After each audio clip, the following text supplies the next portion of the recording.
and do what teenage high schoolers do.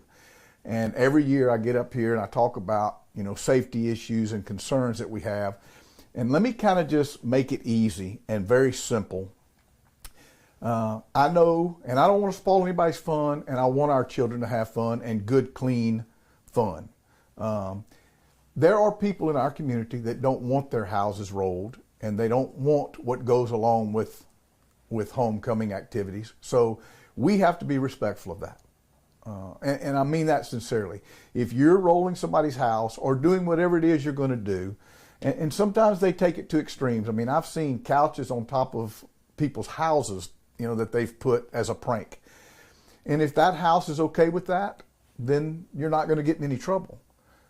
But if they're not okay with it, then you're going to face the consequences. And we could write you a summons and deal with you on the criminal side of it. So what I'm actually doing here is telling parents, hey, look, this is a time for you to sit down with your children, talk to them, and give them some parameters. It's still illegal to be out after 11 o'clock if it's during the school week.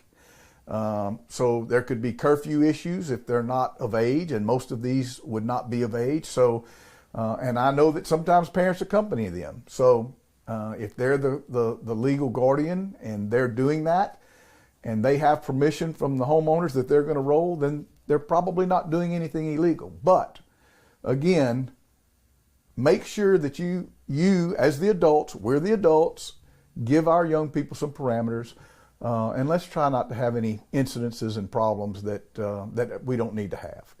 This is not something that law enforcement should have to get involved with, because we as adults should give our kids a little guidance of what the do's and don'ts are.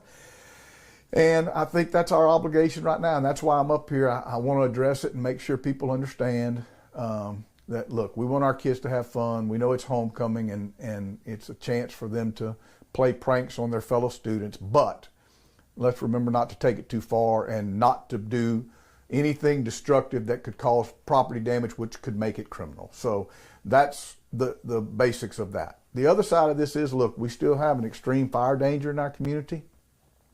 I had a constituent call yesterday and said, look, I'm a little concerned. I know that people in the past have burned their toilet paper out of their trees when they get rolled, and that could be a problem. I said, you're right. And I said, while we're addressing homecoming issues anyway, I will bring that up. So look, the trash that gets left in your yard, when you go to pick it up, don't burn it.